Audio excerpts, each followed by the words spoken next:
Hello friends, welcome back to my channel. अगर आप English पढ़ना, बोलना और लिखना सीखना चाहते हैं तो ये वाला चैनल आपके लिए बहुत ही हेल्पफुल रहेगा।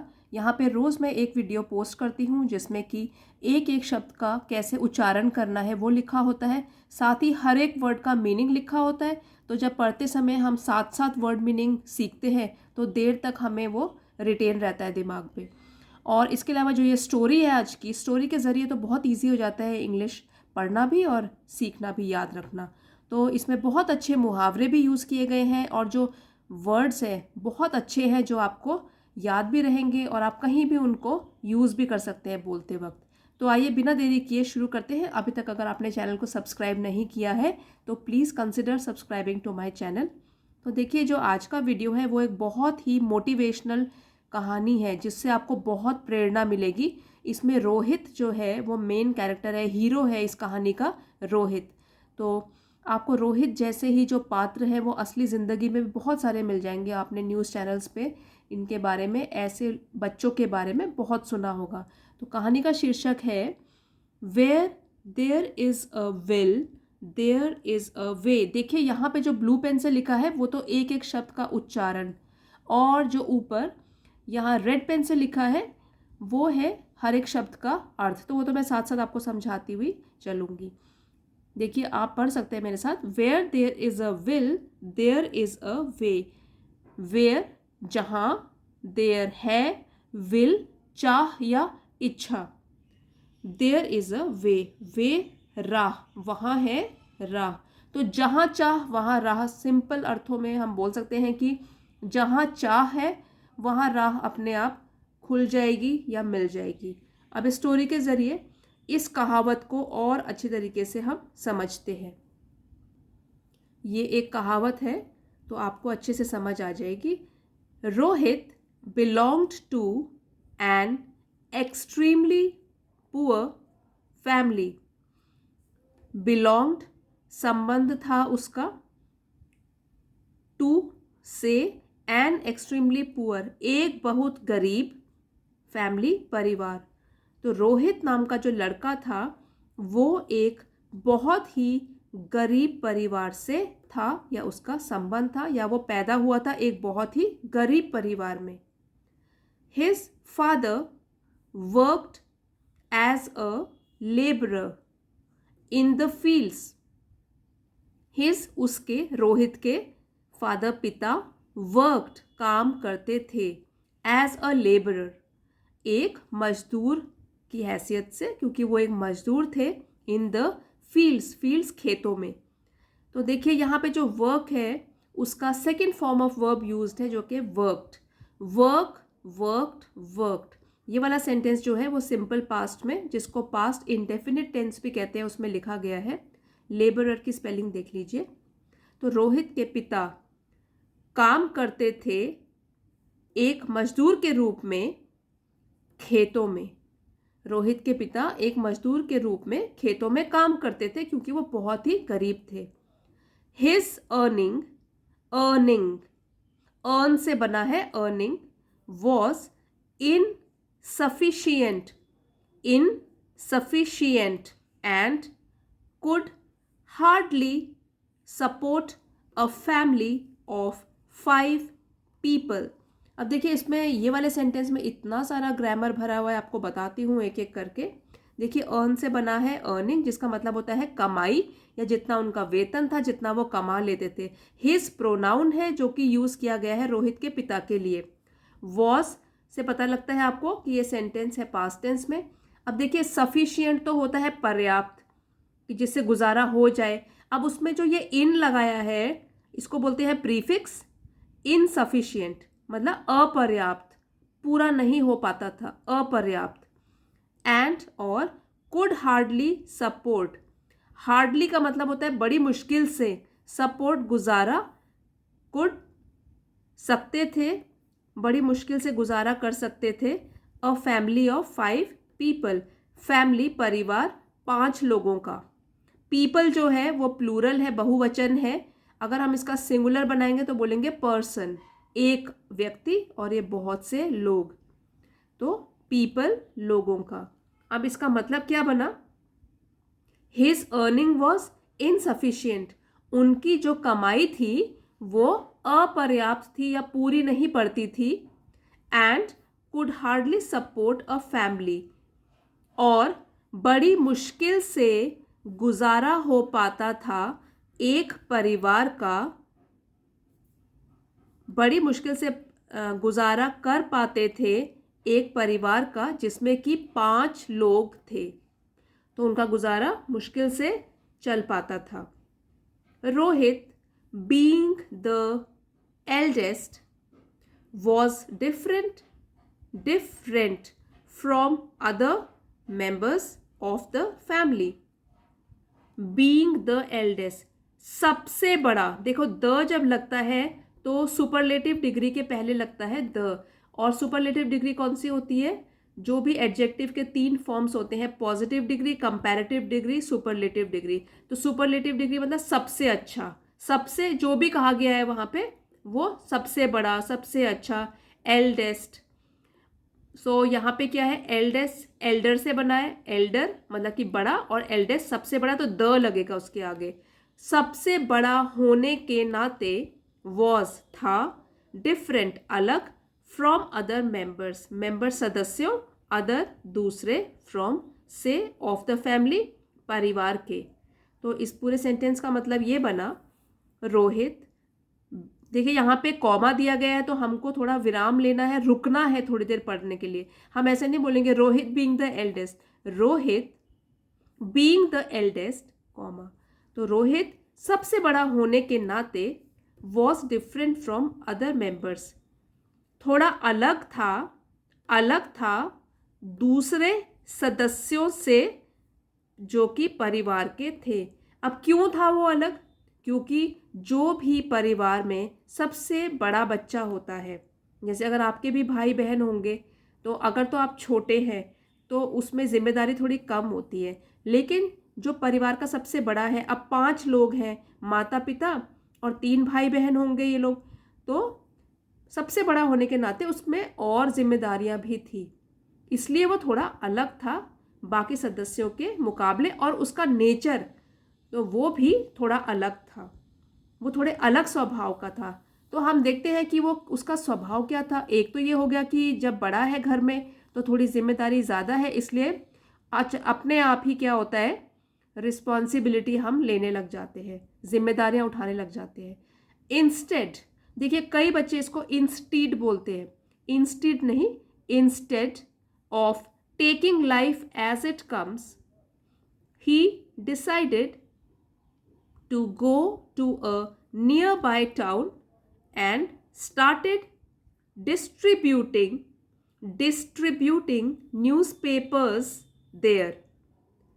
तो देखिए ये बहुत ज़रूरी है, यहाँ पे जो ये फ्रेज आई हुई है, taking life as it comes, instead of, instead का मतलब होता है बजाय इसके, taking life as it comes का मतलब होता है कि जीवन को ऐसे जीना कि जैसे भी परिस्थितियां आ जाए, जैसे भी हालत हो, तो ठीक है, गुजारा चलता रहेगा हमारा। तो इसको तब यूज़ करते हैं, taking life as it comes, कि हम लोग प्लान नहीं कर रहे हैं आगे के लिए, हम तो ऐसे जी रहे हैं कि जैसी भी परिस्थिति आ जाए तो हम जीते रहेंगे, मतलब आगे की कोई प्लानिंग जो नहीं करता, इसका मतलब वो he is taking life as it comes. तो वो आगे की कुछ भी परवाह भी नहीं करते, ना प्लानिंग करते हैं कुछ भी, बस प्रेजेंट में रहते हैं और बस जैसी ज़िंदगी, जैसी परिस्थितियां आ रही है उसमें जीते रहते हैं। ही डिसाइडेड, उसने फैसला किया, डिसाइडेड फैसला किया, टू गो जाने का, to a nearby, nearby means पास के, टाउन शहर, एंड स्टार्टेड शुरू किया, डिस्ट्रीब्यूटिंग, डिस्ट्रीब्यूट से बना है डिस्ट्रीब्यूटिंग, बांटना शुरू किया, न्यूज़पेपर्स अखबार या समाचार पत्र बोलते हैं, देयर वहाँ। अब कहाँ के लिए यूज़ किया गया ये? जहाँ वो पास के शहर गया था।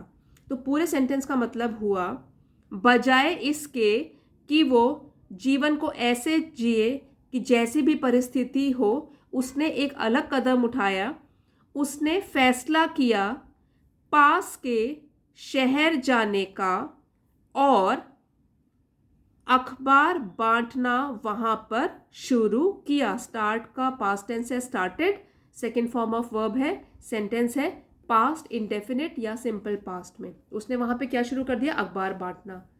ही यूज्ड टू, अब देखिए जब यूज्ड टू का प्रयोग होता है उसका मतलब होता है उसकी आदत बता रहे हैं या क्या करता था वो।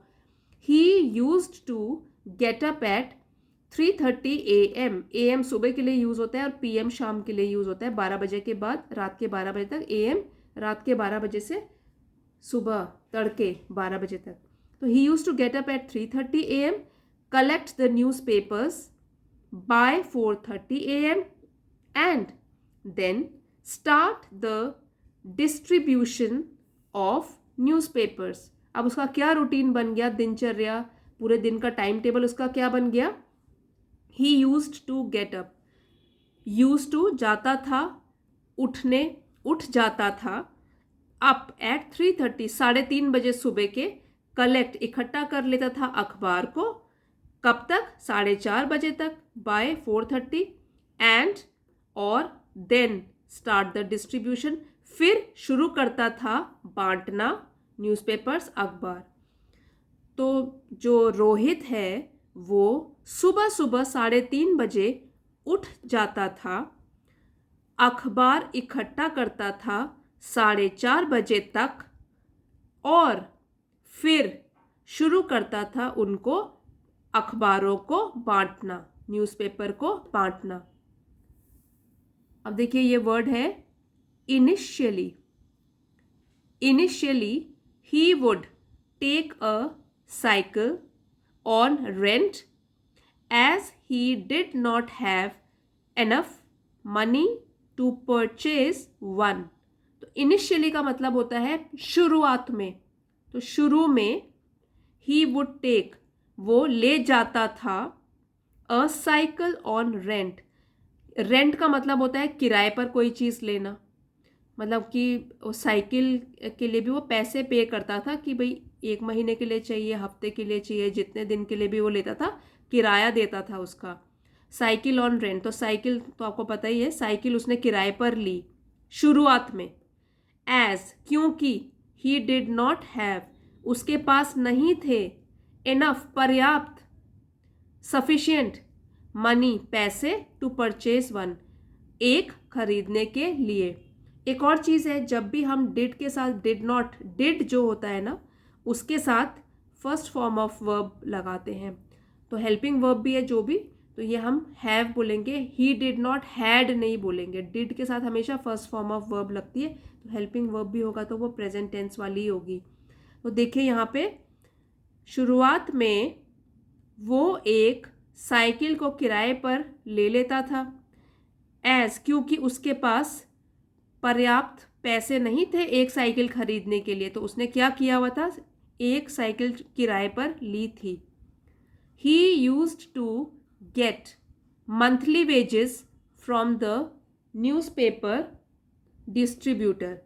अब देखिए यूज्ड टू गेट, उसको मिलती, गेट मिलती थी, मिला करती थी, यूज टू गेट मिला करती थी, मंथली महीने की, वेजेस को बोलते हैं वेतन या जितने पैसे भी उसको, उसकी जो तनख्वाह है, वेतन, फ्रॉम द न्यूज़पेपर डिस्ट्रीब्यूटर।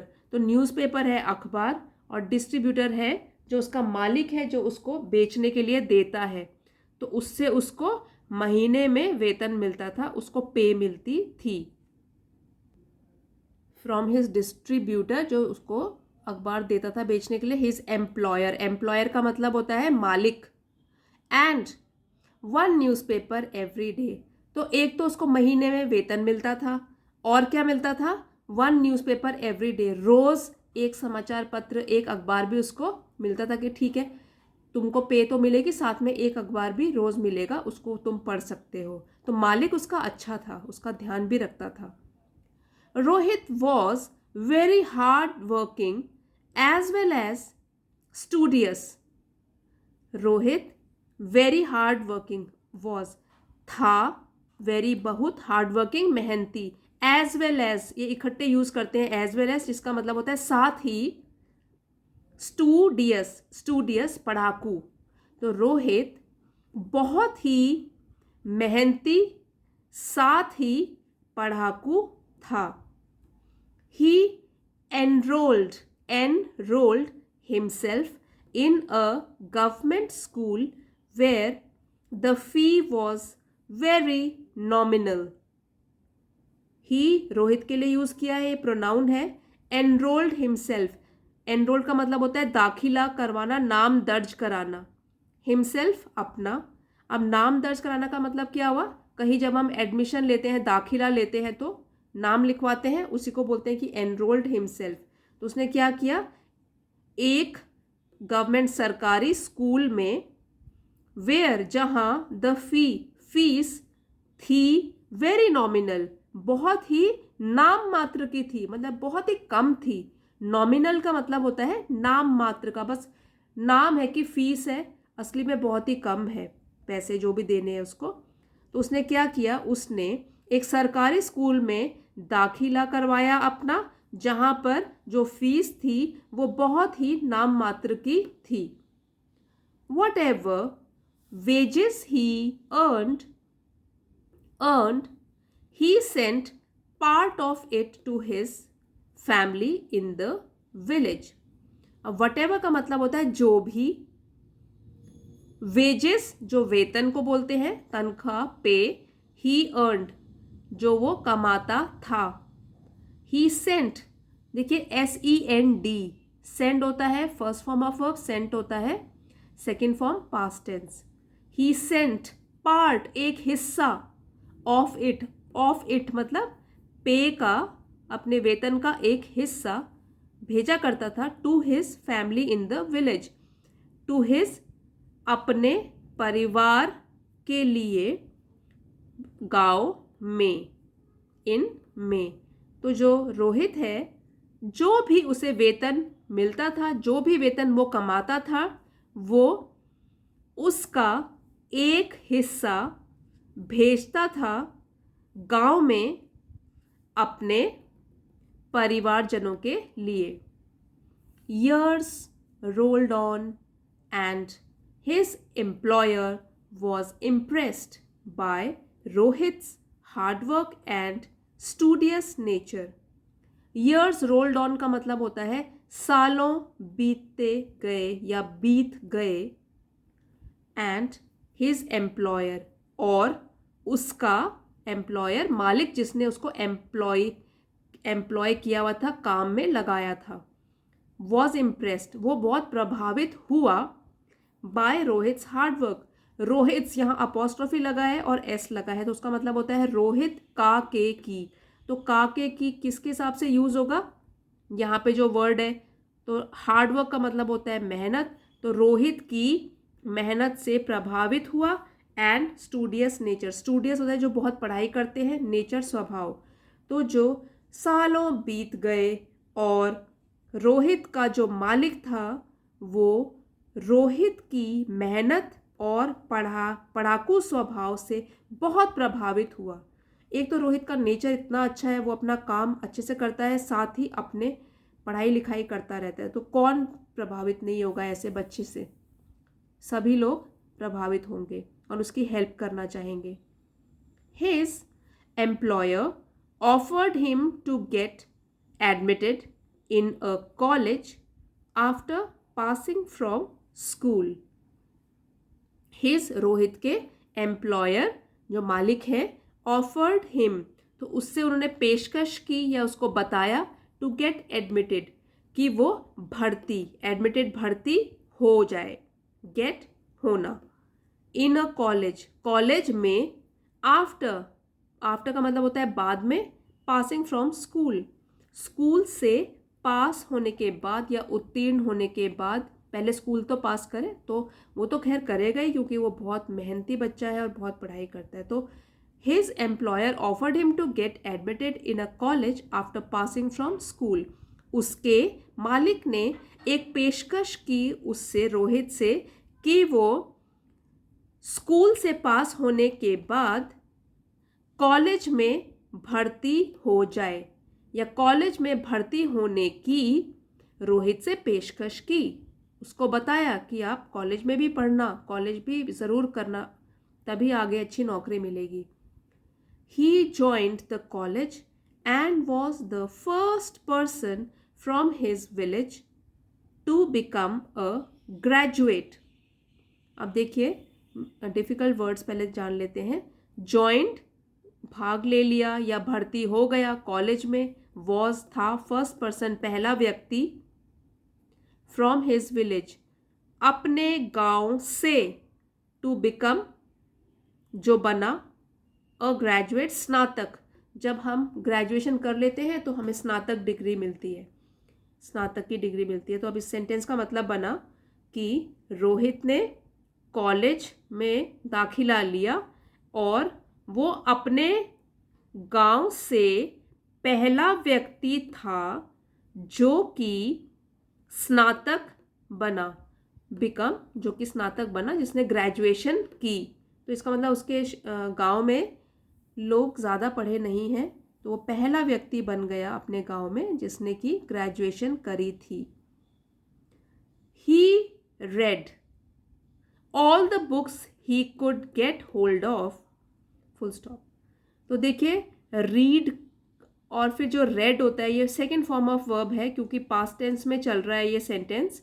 तो रेड की स्पेलिंग ये होती है, RED कलर वाला होता है, लेकिन ये होता है READ, red red red. READ ही होता है सेकेंड फॉर्म ऑफ वर्ब की स्पेलिंग। और ये है सिंपल पास्ट का sentence. He read all the books, red पढ़ी, ऑल द बुक्स सभी किताबें, ही could get hold of. Hold का मतलब होता है मिल सकती थी या जो मिली उसे मिल सकती थी। कुड का मतलब होता है सकती थी। तो उसने सारी किताबें पढ़ डाली जो भी उसे मिल सकती थी, जिस पर भी वो हाथ लगा सकता, जो किताब उसको मिल पाती वो पढ़ डालता। One of his friends suggested him to appear for civil services examination. Examination देखिए जब वन ऑफ यूज होता है, वन ऑफ मतलब एक, कई में से एक, तो यहाँ पे जो हम यूज करेंगे उसमें S या ES लग जाएगा स्पेलिंग के हिसाब से, वो प्लूरल होता है। One of his friends, one of his friend नहीं बोलेंगे, वन ऑफ हिज फ्रेंड्स, क्योंकि दोस्तों में से एक। सजेस्टेड सुझाव दिया उसे, हिम टू अपीयर शामिल होने के लिए, फॉर में सिविल सर्विस एग्जामिनेशन सिविल सेवा की परीक्षाओं के लिए। तो रोहित के one of his friends, Rohit के एक दोस्त ने उसे सुझाव दिया कि उसे सिविल सेवा परीक्षा में अपीयर होना चाहिए, शामिल होना चाहिए, उसको उसका टेस्ट देना चाहिए। The coaching and examination fee for this. Coaching जो हम फिर उसके लिए हम ट्यूशन रखते हैं और काफ़ी फीस होती है उसकी, एंड एग्जामिनेशन फ़ी जो हम फॉर्म भरेंगे वो तो उसकी भी फीस होती है। तो इन दोनों की फीस की वो कोचिंग लेगा और फीस भरेगा एग्ज़ाम देने की। फॉर दिस उसकी इस फीस के लिए एग्ज़ाम वर एक्सेसिवली हाई। एक्सेसिवली हाई, तो ये एक्सेस से बना है, बहुत मात्रा में, एक्सेस उससे बना है excessively high. So he started taking tuitions in science and maths in the evening. देखिए ट्यूशन की स्पेलिंग बोलते तो हम है ट्यूशन, लेकिन स्पेलिंग उसकी ऐसे होती है TUI, ठीक है। तो ये आई जो है वो हम साइलेंट होता है, पढ़ते नहीं है, ट्यूशन बोल देते हैं, लेकिन स्पेलिंग में बहुत बच्चे मिस्टेक करते हैं, ये आप ध्यान रखिए। तो अब क्या हुआ कि जो कोचिंग और एग्ज़ाम देने की फ़ीस थी वो तो इस एग्ज़ाम की बहुत ज़्यादा थी, एक्सेसिवली हाई, बहुत अधिक थी। सो इसलिए ही स्टार्टेड टेकिंग ट्यूशन, तो उसने शुरू कर दी ट्यूशन लेनी, पढ़ाना बच्चों को। क्या? साइंस एंड मैथ्स, क्योंकि वो पढ़ाई में अच्छा है तो उसने साइंस और मैथ्स की ट्यूशन पढ़ानी शुरू कर दी इवनिंग में, इन द इवनिंग, शाम को। He studied till late at night. Studied पढ़ाई करता था, टिल लेट देर तक, रात को, एट नाइट रात को। रोहित देर रात तक पढ़ाई करता था। His hard work and perseverance, ये वर्ड बहुत अच्छा है, ये सभी बच्चों को याद होना चाहिए। देखिए कैसे पढ़ेंगे, perseverance, perseverance. His hard work and perseverance ultimately paid off as he was able to pass the civil services examination with flying colors. अब इस वाले लाइन में बहुत अच्छे फ्रेजेस का यूज किया गया है, अब ध्यान से उसको समझ लीजिए. स्टडीड, पढ़ाई की देर रात तक. हिज हार्डवर्क एंड परसिवरेंस, उसकी हार्डवर्क मेहनत, परसिवरेंस डटे रहना, लगे रहना, एक लगन से लगे रहना, हार नहीं मानना. अल्टीमेटली, अंत में. पेड ऑफ एक फ्रेज है, इसका मतलब है फल मिला उसे.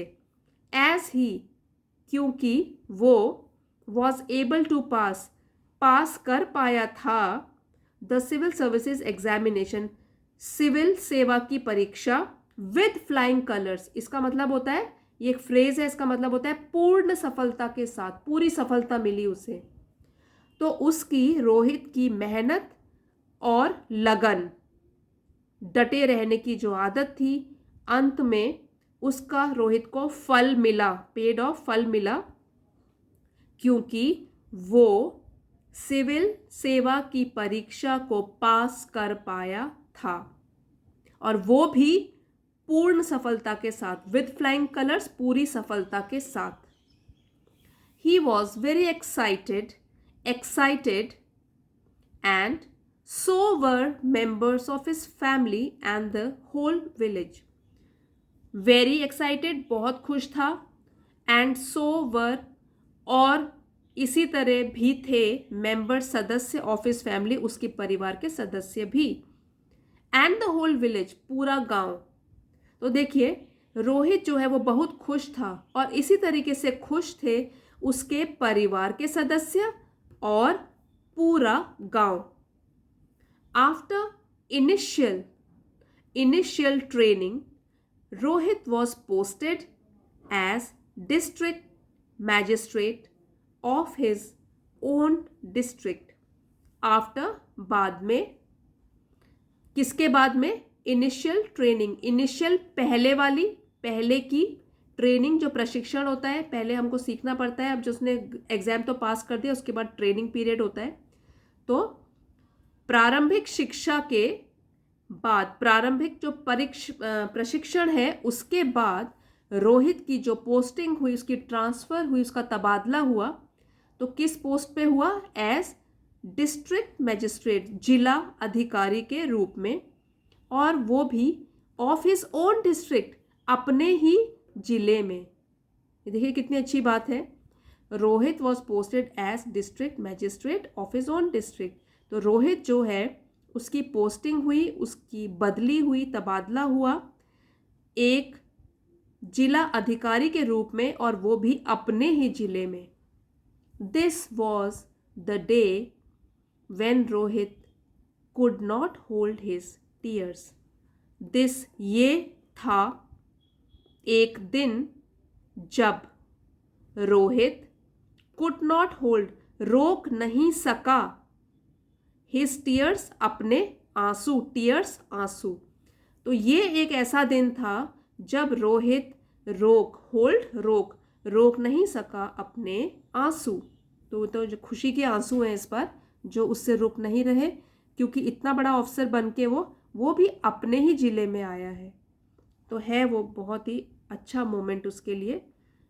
The whole village was there to greet and cheer him.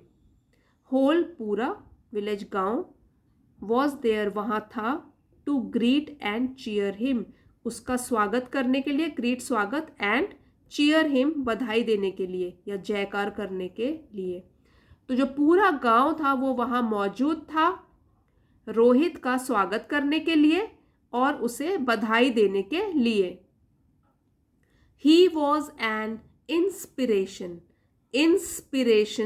to the other poor people of his village, as he had proved that nothing is unachievable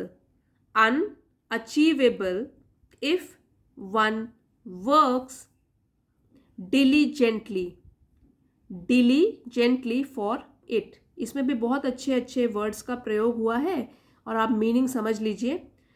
inspiration, प्रेरणा, जिससे हमको भी कुछ अच्छा करने का इंस्पिरेशन मिलती है, प्रेरणा मिलती है। To the other poor people, बाकी, अदर बाकी, पुअर गरीब, और पीपल जैसे आपको बताया था प्लूरल है, ये बहुवचन है पर्सन का, तो लोगों होगा यहाँ पे, लोगों। ऑफ हिज विलेज, अपने गांव के। एज ही हैड प्रूव्ड, जैसा कि उसने साबित कर दिया था। अब देखिए जब हैड आता है और वर्ब की थर्ड फॉर्म आती है तो वो वाला सेंटेंस होता है पास्ट परफेक्ट टेंस। तो ये वाला सेंटेंस है पास्ट परफेक्ट टेंस में, जिसमें हैड आता है और वर्ब की थर्ड फॉर्म आती है। Prove, proved, proved. That nothing, साबित कर दिया था उसने बाकी गरीब लोगों को, साबित की। नथिंग, कुछ भी।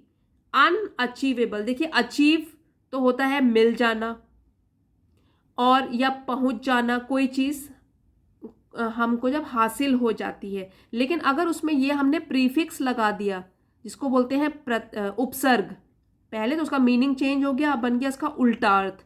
अनअचीवेबल, अपनी पहुंच से बाहर। If one works diligently for it, diligent का मतलब होता है डिलीजेंटली, लगन से, और डिलीजेंट पर्सन जो अपना काम पूरी लगन से करता है। तो वर्क्स काम करता है डिलीजेंटली, लगन से, फॉर इट, उसके लिए। तो देखिए he was an inspiration to the other poor people. अब जो रोहित है वो एक प्रेरणा बन गया बाकी गरीब लोगों के लिए अपने गांव के। एज ही हैड प्रूव्ड, जैसा कि और क्योंकि उसने साबित कर दिया था, दैट की नथिंग इज अनअचीवेबल, कुछ भी किसी की पहुंच से बाहर नहीं है, सब कुछ अचीव किया जा सकता है, हासिल किया जा सकता है। तो कुछ भी अनअचीवेबल, हमारी पहुंच से बाहर नहीं है। इफ, अगर, वन, कोई, वर्क्स, काम करता है लगन से, उसके लिए। तो कोई भी चीज़ हमारी पहुंच से बाहर नहीं है अगर हम पूरी लगन से उसके लिए काम करते हैं। तो ये रोहित ने कर दिखाया था, बाकी गरीब लोग को प्रेरणा दे दी थी ये करके। तो where there is a will there is a way. तो इसीलिए हम कहते हैं कि जहाँ है चाह वहीं है राह, कि जो व्यक्ति पूरी लगन से कोई चीज़ पाना चाहता है और उसके लिए वर्क हार्ड करता है, बहुत मेहनत करता है, तो रास्ता खुद ब खुद खुल जाता है और वो भी ढूंढ ही लेता है। जहाँ चाह है कुछ करने की तो वहाँ तो रास्ता आपको खुद ब खुद मिल ही जाएगा। तो आई होप फ्रेंड्स बहुत अच्छी इंस्पिरेशनल स्टोरी थी और आपको भी इससे मोटिवेशन मिला होगा। जैसे आप भी इंग्लिश सीखना चाहते हैं ज़रूर आप एक दिन सीख पाएंगे। बस बने रहिए, देखते रहिए वीडियोस, और पसंद आया है वीडियो तो लाइक, शेयर और सब्सक्राइब करना मत भूलिए। मिलते हैं अगले वीडियो में। Thank you all for watching.